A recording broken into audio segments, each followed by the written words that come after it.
ñeenti fan ci weeru décembre atum 1966 ci le président poète Léopold Sédar Senghor ànd ak Modibo Keïta daal di taxawal nag taax mi nga xam ni day yëngu jëm ci wàllum culture ñu duppee ko manufacture nationale de tapisserie juróom fukki at ak juróom boobaak léegi kër gi di gën di yaatu tey mu tudd manufacture des arts décoratifs de Thiès. legrandsThiès.com amal fi nag ab dossier bu yaatu jëm ci wàllu woowule ngir nag askanu Thiès gën a xam bànqaas bi waaye itam mu law ci sunu gaal ba nu gën a dund xeetu culture yi nga xam ne ñi ngi ko fi faral di jëfee ci kaw loolu sax dëkk nañ suñuy taataanukaay ñi nga xam ne ñoo yor wàllu wile seen xam-xam màcc jëm ci wàllum sérigraphie tapisserie ak céramique ñu àddu daal di leeral. fii mooy atelier impression numérique man infographiste la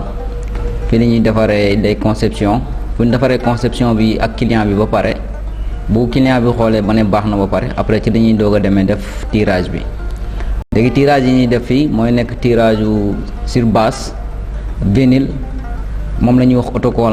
autocollant yi am na ñaari type autocollant am na autocollant bu transparent ak autocollant bu opaque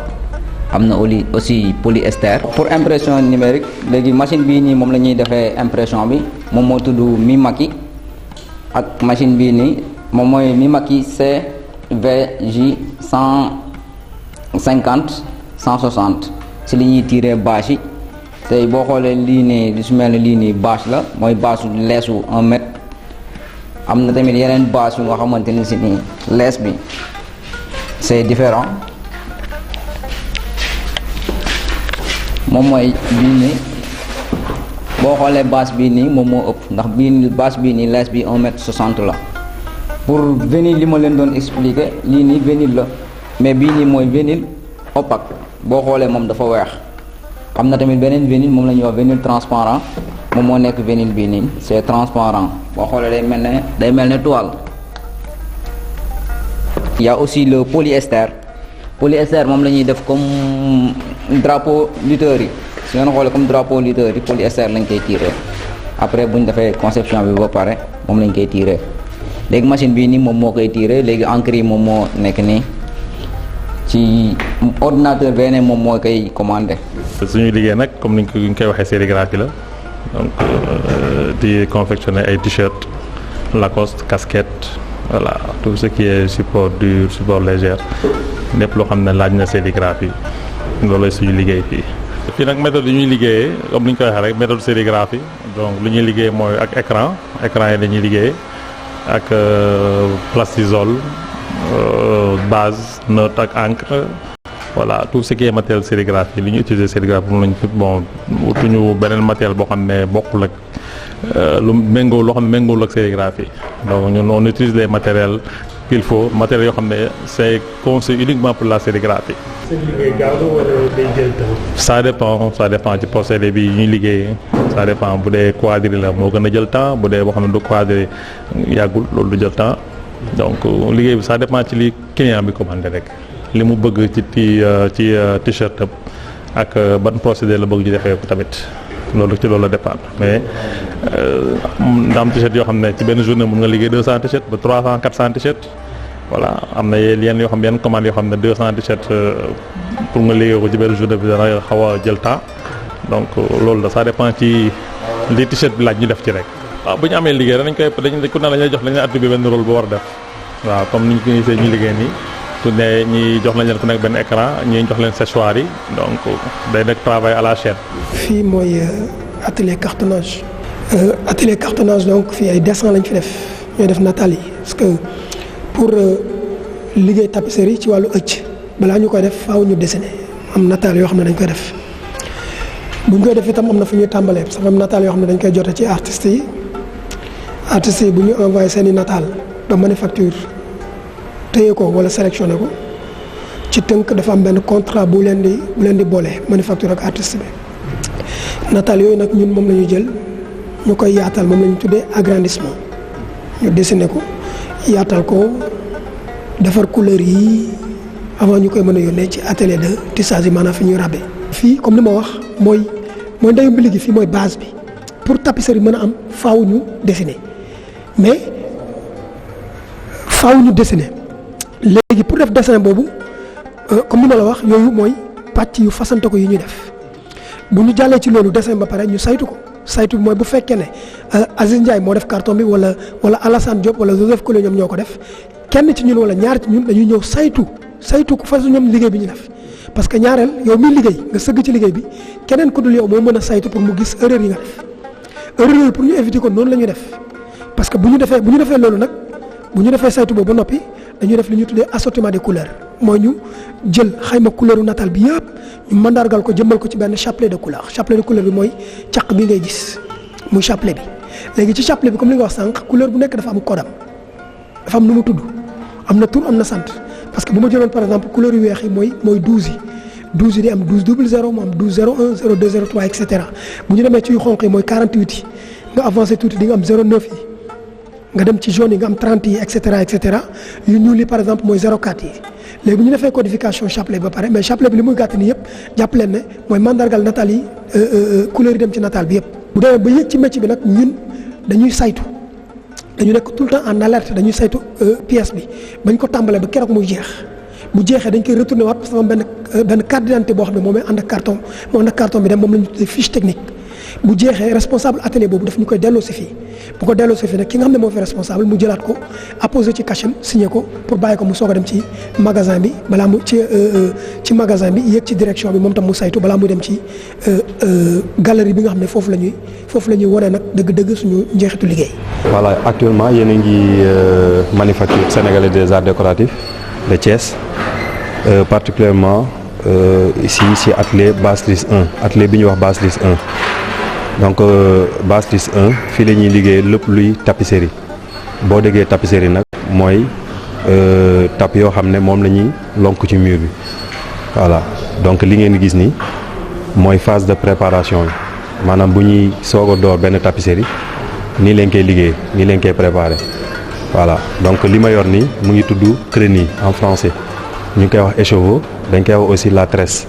voilà boo déggee tresse mooy jigéen ñi bu ñuy lettu loolu ñuy rabe noonu. voilà technique boobu lañ koy liggéey mais bii c'est un peu spécial parce que boo xoolee lii suñ koy liggéey dafa am benn appareil bu tudd ourdissoir voilà moom moo nekk fële ci kaw voilà ourdissoir la tudd mais en amont avant ñuy commencer liggéey bi dafa am loo xam ne moom la ñuy am comme information maanaam tout ce qui est voilà aspect technique yoo xam ne moom mooy dem ci tapisserie autrement dit il faut ñu am dimension yi ba pare voilà. xam longueur bi xam largeur bi pour ñu mën a calculer nombre de fil buy dem ci chenille bi mooy li ma yor nii donc buñ ko xamee ba pare ñu dem ci kaw liggéey ko suñ ko liggéey nii lay mel bu génnee ci ourdissoir bi voilà genre tambour la boo xam ne day def rotation day wër nii donc moom la ñuy liggéey lii su paree li ngeen di gis nii machine bi ñun techniquement ñu ngi koy wax métier à tisser Basse-Lys moo nekk nii voilà donc boo déggee Basse-Lys rek mooy machine bi dafa tëdd moo tax ñu ne Basse-Lys donc fil bi ñuy liggéeyee coton la fii coton pur la amul dara lu mu wax ñu ngi koy defaree fii à Thiès NSTS voilà moo entreprise moo nekk en face de la gare routière bu Dakar voilà donc ñoom ñoo ñuy fournir coton bi voilà donc coton yi nag boo xoolee fil bu ci nekk dafa am ay brin te brin bu nekk dafa am ay numéro donc am na 8 am na 16 am na 20 voilà loolu la 5 10 15 20 voilà donc brin bu ne nag ça dépend ci œuvre bi nu mu mel difficulté œuvre bu ci nekk rek am na nu ñu koy utiliser. yi 14 lañu donc métier bu nekk rek am na ñaari technicien voilà ñaari technicien c'est des fois bu dee benn tapisserie la mun nañu liggéey à 2 bu dee des fois aussi dañuy séparer mun nañu def ñaari pièces yoo xam ne bokkul mais ñoom bu ñuy liggéey dañuy dem en même temps. lisier bi ourdir na ba pare def na ourdissage lisier bi def na montage lisier bi égaliser na lépp ba lépp baax lisier bi def na échantillonnage am defar na couleur am desul dara lu dul toog ci métier am voilà toog ci métier am confortablement voilà donc lisier bi nag am na kii yu muy yor voilà soo leen déggee lisier rek moom mooy technicien buy defar tapisserie bi voilà donc am na grattoir loolu ci accessoire mi la bokk mooy yi muy utiliser pour liggéey am na peigne aussi voilà après naa leen wan lu muy njëriñ licier bi day yor poinçon aussi maquette bi day nekk à côté mooy maquette œuvre bi muy liggéey ak chapelet bi bu ko defee nag licier bi jël loolu jël leen bi enroulé ko ci flûte bi aussi dafa bokk suñuy accessoire voilà léegi flûte bi nag moom mooy tax licier bi mën a def li ñuy wax tissage voilà on def benn démonstration.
donc lii mooy liggéey bi. atelier bi ngeen gis ni ay tapis jullikaay lañ fiy defar ak ay tapis pour salon.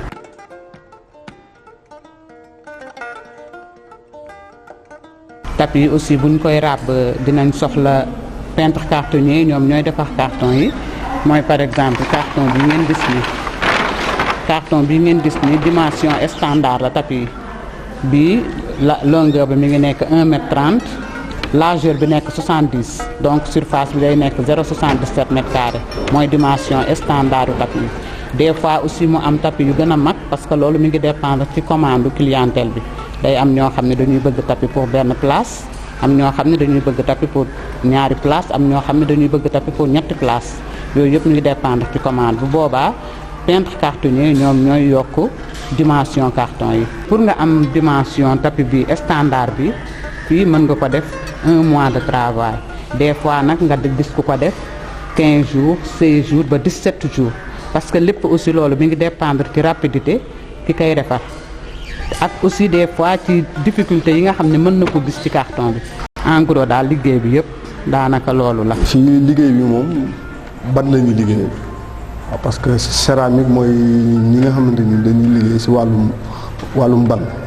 voilà wàllum argile quoi liggéey bi par étape la d'abord dañuy commencer bu ñu amee argile sédimentaire bi nga xamante ni dañ koy jëlee si séddi voilà une fois que ñu am ko après dañ koy concasser deuxième étape bi mooy création de l'objet ou l'œuvre voilà maanaam defar pièce bi wala waaye moom mooy création de l'objet voilà troisième étape bi mooy séchage bi parce que pièce bi buñ ko defaree ba pare bàyyi ko noonu day gaaw a day am ay fissure te mën na toj waaw léegi pour ñu mën ko garder faaw ñu jël ko muur ko hermétiquement ba nga xamante ni nii du am contact avec de l'air ambiante voilà benn quatrième étape bi mooy cuisson waaw parce que pour ñu mën a am terre cuite faaw ñu cuire pièce bi bu ñu préparer argile bi créer objet bi ba pare après yóbbu ko ci séchage bu ñu paree dañu koy jël dóor ko ci four bi lakk ko à 960 degrés. boo xoolee tey jii nii wàllum ñun suñu création li ci ëpp ay création libre lay doon mooy pièce boo gis pour nga gisaat ko du bokk léegi bu dee aussi ci côté tournage bi mooy des fois dañuy boo déggee tournage mooy ñaari matériels yi ngeen seen ni foofu la ñuy defaree pot yi poterie yi aussi dañuy def tamit modelage mooy li nga xamante ni da nga koy manier ba génn ci forme comme lii tey jii kenn du ko xool naan poterie la waaw lii kenn du ko xool naan poterie la alors que boo jëlee lii di nga xam ne lii tournage la poterie la voilà dafa am poterie am modelage ñun fii dañuy def ñaar yëpp. donc fii ngeen nekk moom mooy salle d'exposition mooy lieu de vente tamit manufacture sénégalaise donc lépp lu ñuy jaay manufacture fii lañ koy jaayee donc fii di ngeen gis tapisserie murale tapis de prière batik céramique donc loolu lañ fiy jaay yaa aussi des produits dérivés comme ay cartes postales des livres yoo xamante ni ci manufacture lay wax. tapisserie nag ñu ngi koy jaay par mètre carré donc mètre carré bi mi ngi toll ci 1 million ba 1 million 500 donc boo ko déggee di nga ni cher na mais dafa nekk produit boo xamante ni qualité la donc liggéey bi rek dafa am njariñ ba pare metti ndax lépp mi ngi commencé ci cartonnage ba tissage donc tapis de prière yi aussi mètre carré la ñuy jaayee donc am na bu mag am na bu ndaw ba ci batik bi aussi dañuy defar ay chemise ay robe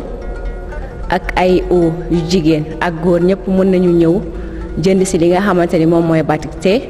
ay jeunes yoo xamante ni ñoom lañ formé ñu nekk manufacture ñoom ñoo ko doon liggéey. la plupart nag ñun suñuy client mooy état bi donc état moom mooy suñu principal client sax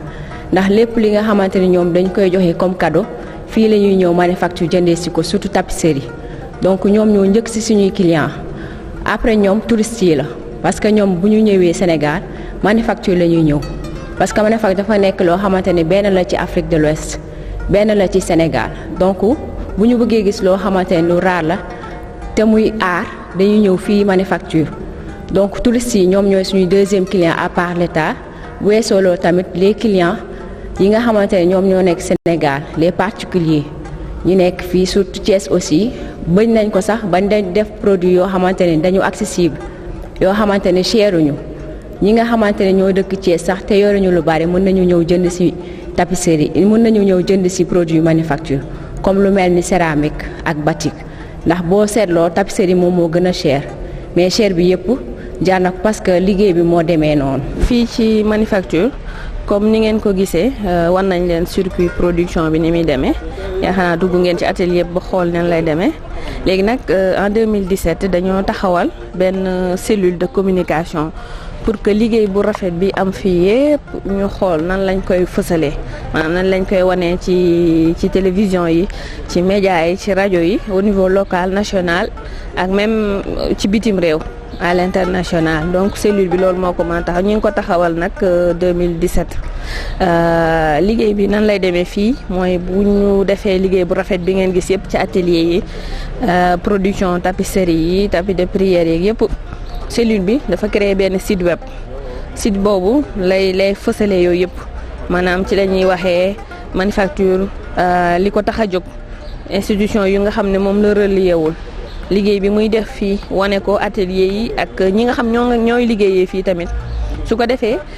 heure bu ñu amee rek lu yokk ci liggéey bi wala loo xamante ne programme la boo xamante dafay ñëw yokk wala mu wàññeeku ñu fësalaat ko ci site bi xam nga li ma bëgg a wax maanaam heure bu ñu changé defaraat fexe nañ daal ba site boobu nekk site web boo xamante ne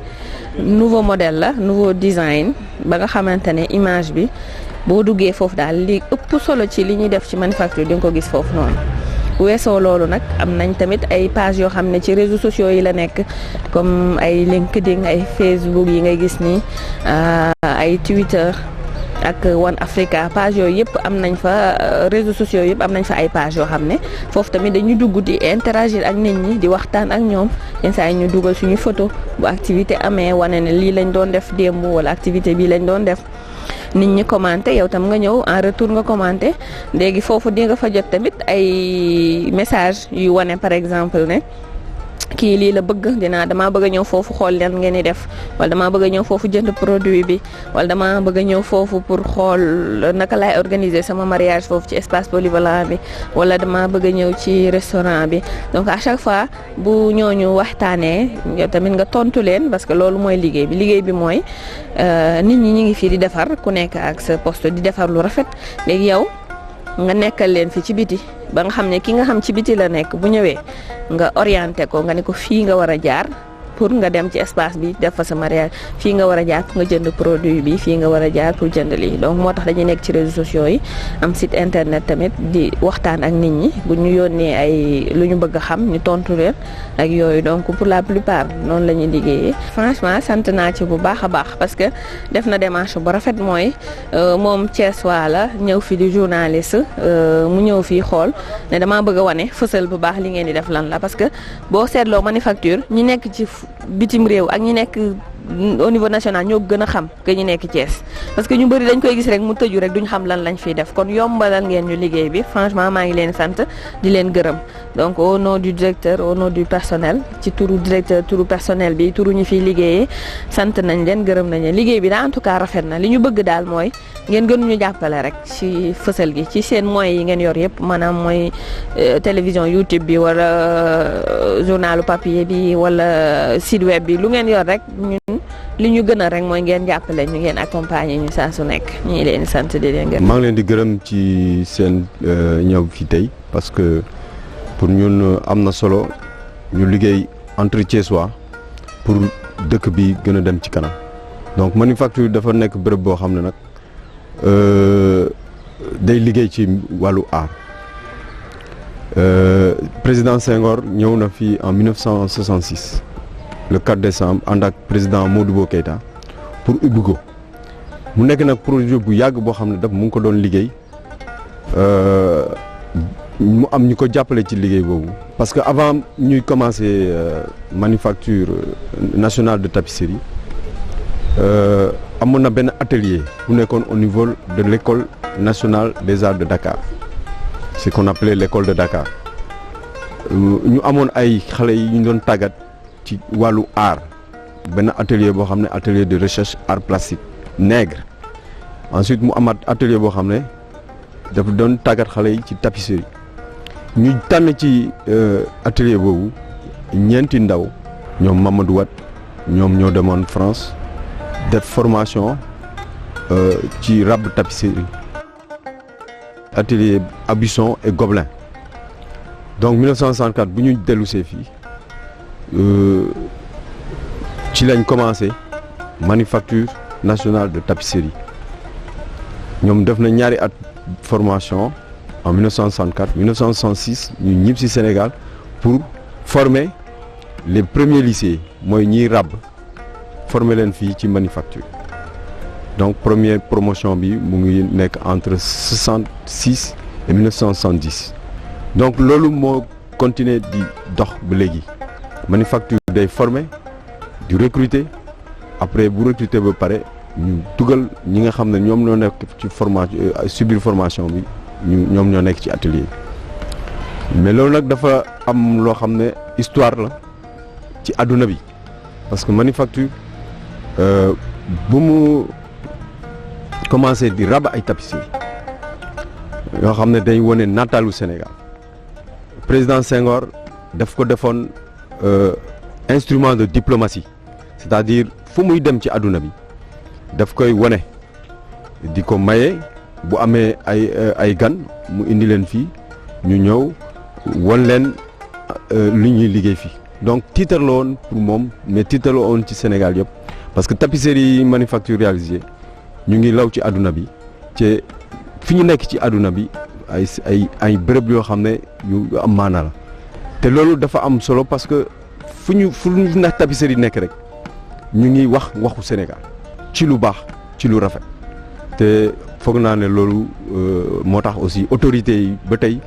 ñu ngi ñuy jàppale ñu ngi jàpp pour liggéey bi gën a dem ci kanam. boo gisee ñu créer manufacture ñu jógee ci manufacture nationale de tapisserie dem ci manufacture sénégalaise des arts décoratifs ñi ko xalaatoon dañu bëggoon ñu yokk expression artistique au niveau des manufactures donc ci lañ dugal céramique ñu jël ay jeunes yi former leen ci tapisserie parce que tapisserie mooy suñu titre mais aussi ñu former leen ci céramique former leen ci batik donc ndaw yooyu ñu ngi fii di liggéey boo leen gisee suñu produit yi di ngeen gis ne diversification mu ngi dem mais diversification aussi yemul foofu parce que ñu ngi def sérigraphie ñu ngi koy tàmbalee ça fait presque un peu plus d'une semaine ñu ngi defar aussi infographie parce que ci xalaati manufacture ñi ko xalaatoon en 1973 dañu ne nañ jokk manufacture nañ ko yokk doole pour que aussi mu mun a diversifier ay activités am. boo gisee bërëb bi dafa am cosaan parce que bi ñuy wax 10e quartier 10e fii la jógee tur bi fii la jógee parce que 10e régiment d'infanterie interarmes d'Afrique d'outre-mer bi fii camp militaire la woon ci jamono tubaab yi. léegi bu Sénégal amee indépendance bu ñu récupérer locaux yi ci la Senghor yebal Pape Ibra Tall pour mu ut benn bërëb fu mu yaakaar ne mun nañ fa def créer benn structure bu tudd manufacture nationale de tapisserie nga xam ne affaire art lañ fay liggéey pour mu tànn ko ci la ñëwee fii manufacture donc ñu jox ko manufacture mu nekk quartier 10e aussi ci biir quartier 10e. chantier Thiès yi dafa am solo parce que am na benn bâtiment bi ñu jàkkaarloo ni mooy galerie d'art galerie boo xam ne amul Sénégal mais malheureusement eggul yeneen bâtiment yi ngeen di gis résidence d'artistes ay bâtiment yoo xam ne ay artistes ñoo fay nekk di liggéey ci ay fan ay weer pour génnee loo xam ne dañ koy naw loo xam ne daal day nekk ci expression artistique donc loolu lay wax résidence d'artistes mais fu mu nekk nii liggéey bi dafa taxaw ñun aussi suñu bâtiment yi dafa laaj ñu defaraat leen te loolu ay moyens yu bëri la laaj mais autorités yi ñun taxawuñu di wax à chaque fois dañuy laajte autorités yi ñu jàppale ñu ba année bi manufacture mu ngi doog a am budget d'investissement parce que ñun dañu laaj waa direction de la construction ñëw jàppale ñu ci liggéey bi bu ñu def ay devis yoo xam ne war nañ mun a tàmbale liggéey bi. damay jàpp ci benn terme bi nga utiliser mooy archaïque te loolu dafay laal histoire du tapisserie c'est-à-dire tapisserie depuis buñ koy ràbb Senghor mu ngi jógee Égypte foofu la sosoo baax 3000 ans avant Jésus-Christ. donc ràbb tapisserie yàgg na mais man li ma wax ci tapisserie mooy dafa nekk produit boo xam ne c'est spécial liggéeyam bi dafa am lu mu laaj ay conditions yu mu laaj parce que bu ñu waxee manufacture mooy ce qui est fait main mooy lu ñu liggéey ak loxo donc fii liggéey bi ay loxo la nekkuñu ci côté nouvelle technologie ci côté atelier yi mais maa ngi lay wax naa la sànq ne ñu ngi ci infographie ñu ngi ci sérigraphie donc côté boobu ñu ngi ci côté industrialisation mais fii cosaan bi mooy mooy charme bi aussi mooy ràbb ak loxo ak ay machine am nag parce que machine yi aussi dafa am ay conditions yu mu war a laaj liggéey bi dafa am technique particulière boo xam ne pour nga changer ko da ngay amaat beneen produit te du nekk tapisserie mais ñu ngi ciy gëstu quand même lu pour xam naka lañ mun a def pour permettre agents yi ñi ngay xam ne ay ñooy ràbb ñu nekk ci yeneen dimension en termes de rapidité en termes de précision ñoom daal peut-être ñoom ñi nga xam ne ay techniciens lañ su dee mun nañ ñëw ñu ne boo leen defee nii dina gën a gaaw wala dina gën a baax ñu on est ouvert à ça. juróom fukki at ak juróom boobaak léegi manufacture des arts décoratifs de Thiès wéy di amal ab liggéeyam teg ko ci nag ci njariñu sunu gaal waaye itam fësal li nga xam ni moom mooy cosaan ak aadali jëmale ko ci wàllum sérigraphie wàllum céramique waaye itam wàllum tapisserie ñoom nag yemuñu fa ndax daanaka ci Afrique ak àdduna bi yëpp wër nañ fa yokk liggéey bi ba macha allah képp ku ko gis rek mën ci joxe loxo ba tax la nag ouverture ak enracinement loolu la ñuy faral di wéyale ci seeni barabu liggéeyukaay yi lee